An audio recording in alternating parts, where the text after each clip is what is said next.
Saya mau buat pertama, saya akan mempresentasikan bahan baku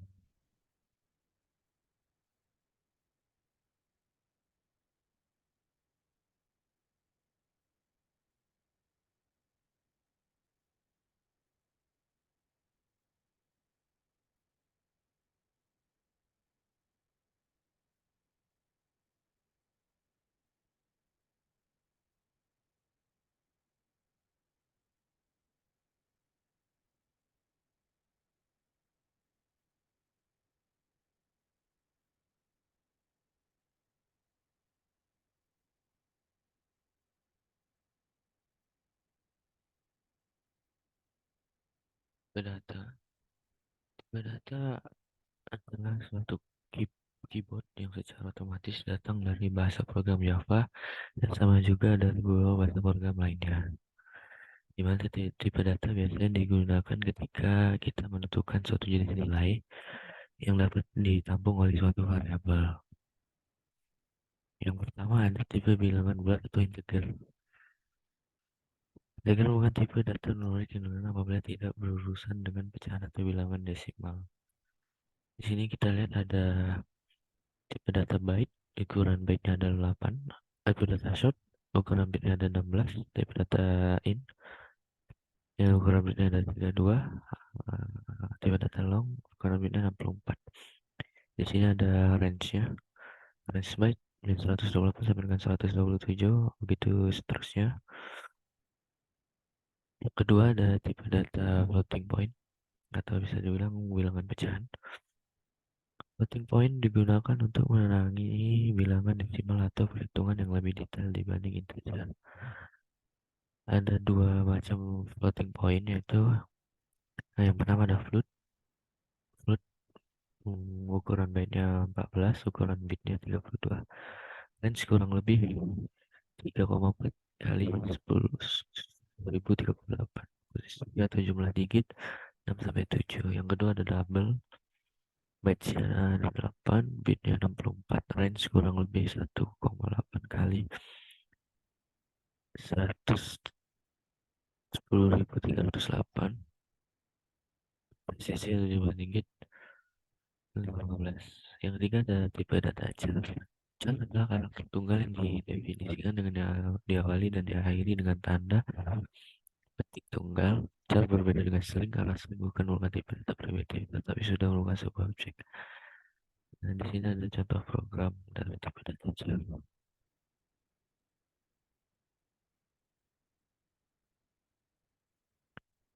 B. Variabel. Variabel adalah item yang digunakan data untuk menyimpan pernyataan objek.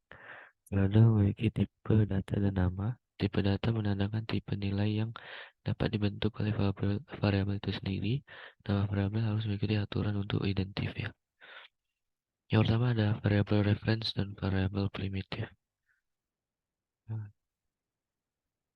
Variabel reference adalah variabel yang menyimpan alamat dalam lokasi memori yang menunjuk ke lokasi memori di mana data sebenarnya berada. Nah, variabel primitif adalah variabel dengan tipe data primitif. Mereka menyimpan data dalam lokasi memori yang sebenarnya di mana variabel tersebut berada. Sebagai contoh, apabila kita mempunyai dua variabel dengan tipe data int dan string. Innum sama dengan 10, string name sama dengan hello. Mendeklarasikan variabel. Sintaks dasar tipe data, nama variabel menuliskan tipe data dari variabel. Contoh, int bilangan, char karakter, float bilangan desimal, boolean status. Setelah mendeklarasikan variabel dengan tipe data, selanjutnya memberikan variabel dengan tanda sama dengan contoh, bilangan sama dengan 20, karakter sama dengan K, bilangan desimal sama dengan 02.2f, status sama dengan true. Yang terus J operator. Dalam Java ada beberapa tipe operator. Ada operator aritmatika, operator relasi, operator logika, dan operator kondisi.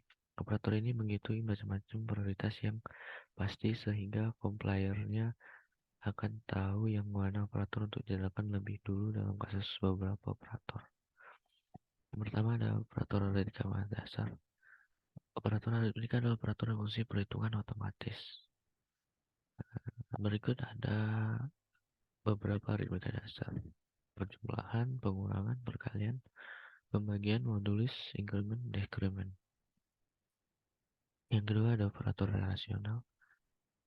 Operator relasional operator yang menyatakan hubungan antara satu operator dengan operator lainnya. Berikut ada beberapa simbol operator terus berserta dengan terangannya. Di sini ada sama dengan 2. Terus di sini ada titik standar seru dan sama dengan itu tidak sama dengan. Di sini ada besar, ada lebih kecil, ada lebih besar atau sama dengan, ada lebih kecil atau sama dengan. Berikut contoh program menggunakan operator relasional. Di sini tadi, ada sama dengan, tidak sama dengan, besar, kecil, besar sama dengan, kecil sama dengan.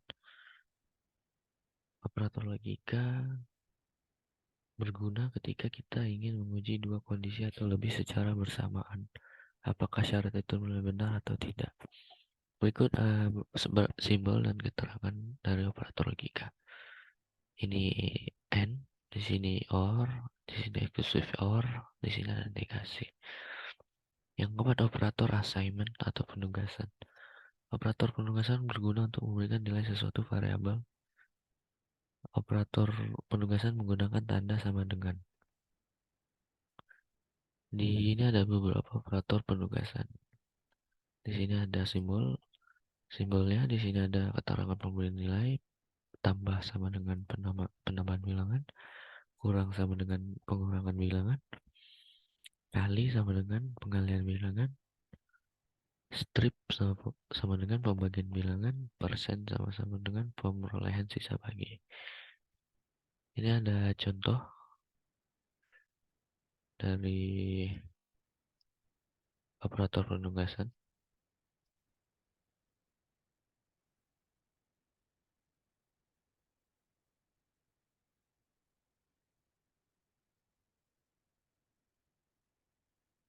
Yang kelima ada operator bitwise.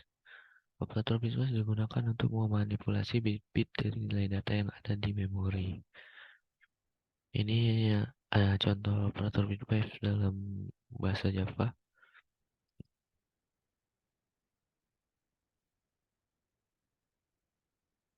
Setiap numerik yang dimanipulasi harus dirubah dulu ke dalam bentuk biner. Pada contoh di atas maka binernya adalah sebagai berikut. Desimal 3, binernya 11, 11, desimal 6, binernya 110, dan seterusnya.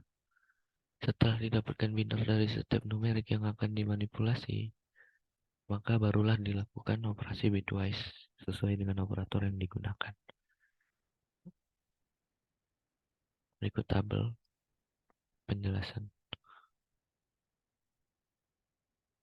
Yang gede ada struktur if then. Struktur if then merupakan struktur percabangan di mana suatu operasi akan dikerjakan jika kondisinya terpenuhi. Berikut strukturnya.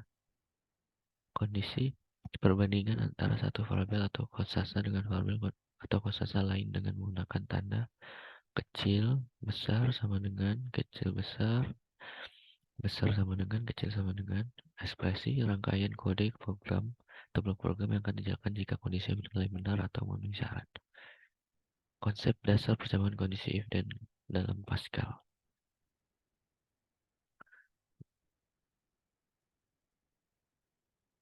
Kode program persamaan if then Pascal. Sebagai contoh pertama silakan belajar kode berikut.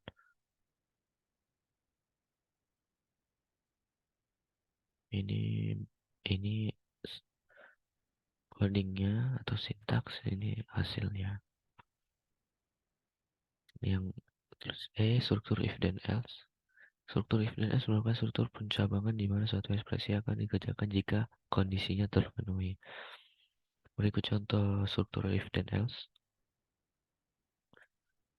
Ekspresi itu rangkaian kode program atau program yang akan dijalankan jika kondisinya bernilai salah atau tidak memenuhi syarat. Di sini contoh coding atau sintaks dalam program login. Yang kedua dua kasus. Konstruksi pecahan if dan else dapat diimplementasikan pada program penentuan bilangan ganjil atau genap. Di sini ada flowchart ya, ada mulai deklarasi variabel bilangan, masukkan nilai bilangan, bilangan mod 2 sama dengan 0. Jika tidak, bilangan ganjil, balik, selesai.